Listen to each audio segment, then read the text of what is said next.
I'm on a mission to help the world to see success differently. Through sharing the stories of our guests, I hope to inspire those that listen. This is the Different Hats podcast, produced by H2 Productions. I hope you can join us on this journey.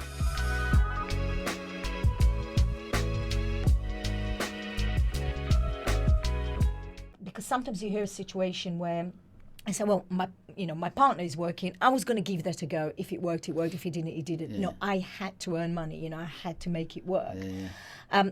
Also, I was just diagnosed with terminal illness at the time, and I was told that I was unlikely to survive.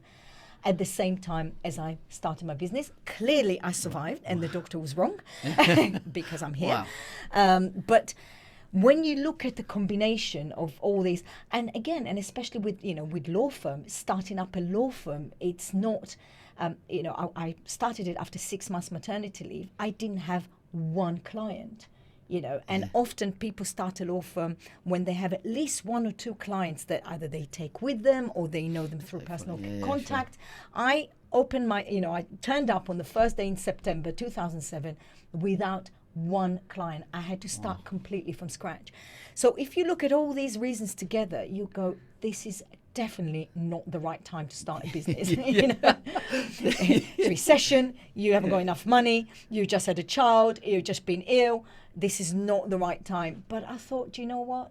That's when I set out to do it, and I'm going to do it. And when it came to the recession, I thought, well, I'm just not going to participate. The world hasn't ended. There is still work out there. I just need to make sure that some of it come my way, and do my best to get it. How do you with that? What an amazing.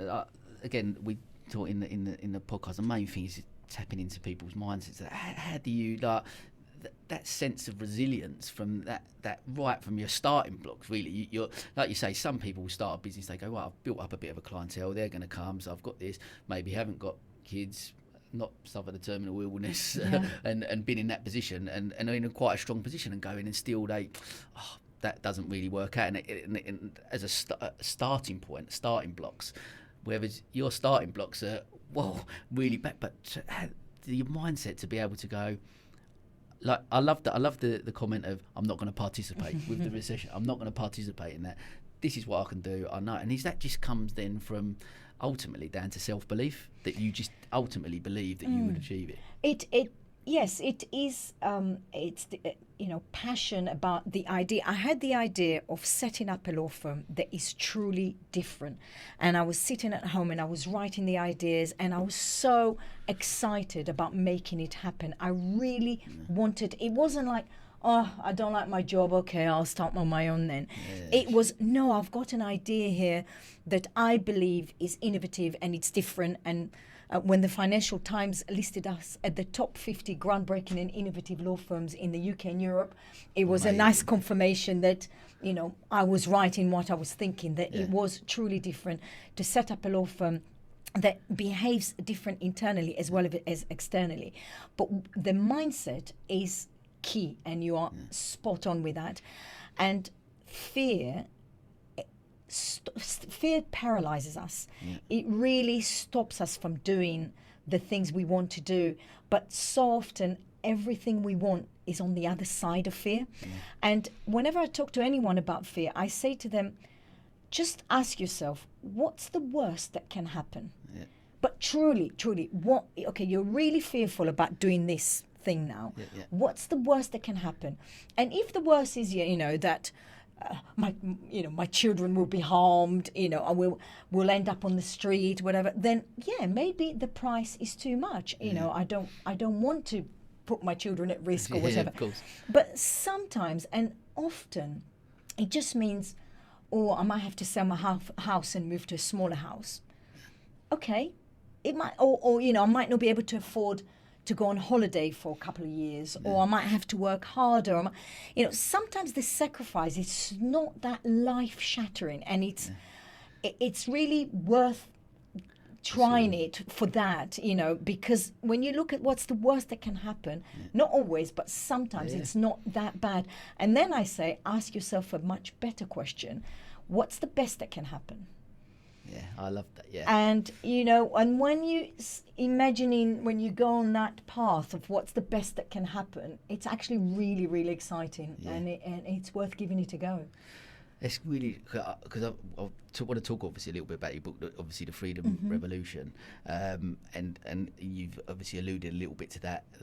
The question I'm about to say about fear that paralyses it. Is it? You think it's potentially a lot of it? One thing we really delve into is about the fear of failure. Basically, some people. Do you think that's what stops a lot of people? Is the thought of I've got this idea, I do want to try that, but what if that doesn't work? And then I found, and if I fail, but I think for me, failure, and I've probably failed more than I've succeeded, whatever. Have, yeah. But I think how you look at it and just it's the learning experience from that failure, and that's what makes you the person you are today. You try not to make those mistakes. You learn from that, and you go. I think that's something that I'm keen to really, I guess, just talk to me a bit more about the freedom element and that sort of mindset of, because you mentioned in there about just giving it a go, and I think that is something that I want to try, I guess, to inspire listeners to look at. People are thinking about that. Just actually give it a go. Yeah, and I think if there is a listener thinking, oh, I actually have this idea, but Sam is spot on. I'm just scared of failing. I would stop and say to that person, what does that failing look like? Because in practice, it's probably not like that. So there are so many other things that you can't predict where you're sitting today. So you might want to, in your head, you go, right, I want to set up a podcast. I want to do a new podcast and I want to bring people. Okay, but it's probably fail. So what does that mean? What would failure look like? So it may be that in your mind, no one is going to come and see it. No one is going to listen to it. I'll have no platform to put it on. That's how you... But failure isn't like that. There will be some failures. There will be someone that you'll ask to come on board and they'll say no. There will be some podcast that you put out there and doesn't get a lot.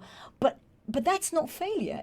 That's part of the process. There will be, and that's with any business. If it is you're going to open a restaurant or you're going to set up a web design company or an accountancy firm, what you think as failure, you're probably thinking the worst possible scenario on all front. I'm just going to be dead. But there will be other things. There will be little failures, but there will be little successes, and you'll change direction. You might go, actually, I was going to set up that restaurant in Brighton, but now that I started to look into it, I may actually do it in Horsham or in London or in Crawley or whatever. There'll be all sorts of things that happen along the way that you can't predict now. So the fear of failure, what is the failure that you're imagining? Let's break it down. There might not be that big failure that you're imagining. There will be, I can guarantee there will be failures along the way, but there will also be some successes, and you'll change directions and you move along. And the thing about the Freedom Revolution, I do talk about, fear and everything else in there, but primarily it's about the revolution in the business industry that's happened in the last decade, probably. Before, if you look at it in the 70s and in the 80s and in the 90s, business was driven by money primarily. It was all about whether you were climbing the corporate ladder in a job or whether you're starting a business on your own, how much money can I make? This is my progression, my career progression. How much money can I make? Whereas the revolution that is happening in the business world, actually, it's not that people in business care about making money. And that's because they have to make money. If you don't make money in business, if Acumen will stop making money, Acumen will not exist. All these jobs that Acumen at the moment, giving to all our people, they will not have those jobs, and Acumen will not be there. Therefore, Acumen has to be financially successful. But that wasn't the drive. It was a desired outcome, being financially successful. When I started the law firm, of course, I wanted to be a financially successful law firm. But for me, and it's hand on heart, when I sat there days and days and thinking about it and planning it, I never thought, and I will make all that money and I will buy a yacht. I don't think I'll buy a yacht, and I will and I'll be able to fly every month or what. yes, I wanted to make money to provide for my family, and that goes without saying. And I wanted to grow, so it had to make money so I can take on employees and be able to pay them. And I want to be able to pay people market rate, so it has to make money. And I wanted it, and I still want it to make money. Yeah. But that wasn't the drive, and that's what the revolution is about. The revolution is about purpose being the drive for business people. You know, you set up this podcast idea not because, and I'm guessing I'm putting words in your mouth, that you thought, oh, that will make me a millionaire. You were enthusiastic, like you were saying earlier. You were running, you listen to other people's podcasts, and you think, this is so nice, I would like to give that a go. Yeah, ideally it'll be financially successful, and for sure that's a desired outcome. But that wasn't the drive. It's something within you that wanted to create that platform. You're fulfilling a certain purpose within you, and that's what the Freedom Revolution is about.